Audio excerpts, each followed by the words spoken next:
Far to the east of Westeros and north of mainland Essos is the island nation of Ibben, whose population lives primarily on Ibben, the largest island in the Shivering Sea. The Ibbenese are a race similar to men, but smaller, hairier, with broad chests and shoulders, well-muscled, with shorter legs and longer arms. Their heads have sloped brows, heavy ridges, small eyes, large, square-shaped teeth, and rasping voices. They are also known to chew blubber and carry shaggy brown shields and axes into battle. And while they have difficulty reproducing with mainland humans, they are just as intelligent, surviving mostly off fishing and sea trade. From the port of Ibben, their largest city, the Ibbenese were ruled by a succession of mighty god kings who held absolute authority and over time led them to expand beyond their islands, establishing colonies and settlements in Essos by conquering the forested lands of the Woodwalkers. The kingdom of Ifekevron, as it was known by the Dothraki, was home to a race of diminutive forest dwellers, said to be shy and gentlefolk. And while they were also believed to wield powerful magic, they were eventually conquered by the Ibbenese, with any survivors fleeing deeper into the forests or else escaping to other lands. In addition to their conquests in Essos and the establishment of the thriving city of Ibish, they journeyed east, settling Far Ib and the town of Ibsar, where they sent their worst criminals after mutilating them so they might never return. Further east, they also journeyed to Leviathan Sound and the Thousand Islands, and also moved west, with evidence of settlements in the Axe, the Lorathi Isles, along Bitterweed Bay, and the Bay of Tusks. The Ibbenese even attempted to invade the mouth of Sarn, engaging in a bloody battle with the sister cities of Sath and Saris. Following the doom of Valyria, the Ibbenese rebelled against the king, replacing him with a shadow council to govern the realm, elected by an assembly of wealthy guildsmen, nobles, and priests, known as the Thousand. Although the council administered their holdings effectively, the fall of ancient Valyria sent all of Essos into chaos and heralded the western migration of the Dothraki, who destroyed the realms of central Essos during the Century of Blood.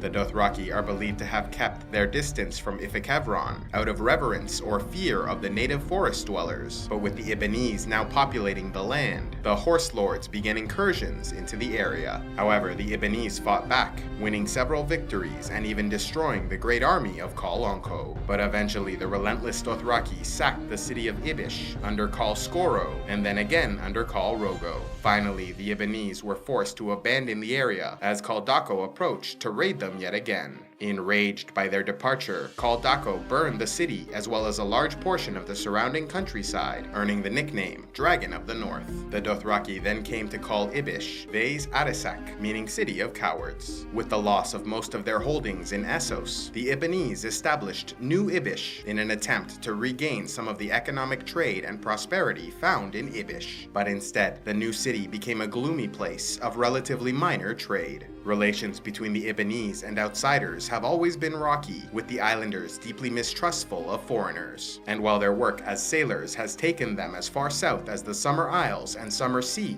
they are known to keep to themselves even when in foreign lands. Outsiders, meanwhile, are only allowed in certain sections of the port of Ibben and never permitted outside the city unless escorted by the army. The Ibbenese, living along the coast and in cities, primarily make their money in the sea trade, boarding fat-bellied whaling ships to travel the open ocean seeking cod, herring, whitefish, eel, whales, and leviathans. The port of Ibben is even famed for its trade in whalebone, blubber, and oil. Beyond the city, however, are the Ibbenese of the woods and mountains, who are even more mistrustful of strangers than their cousins along the coast, and even keep their distance from their own kind to some degree, preferring to live in isolation in caves or dwellings built into the ground, only gathering together in larger groups for weddings, ceremonies, and celebrations.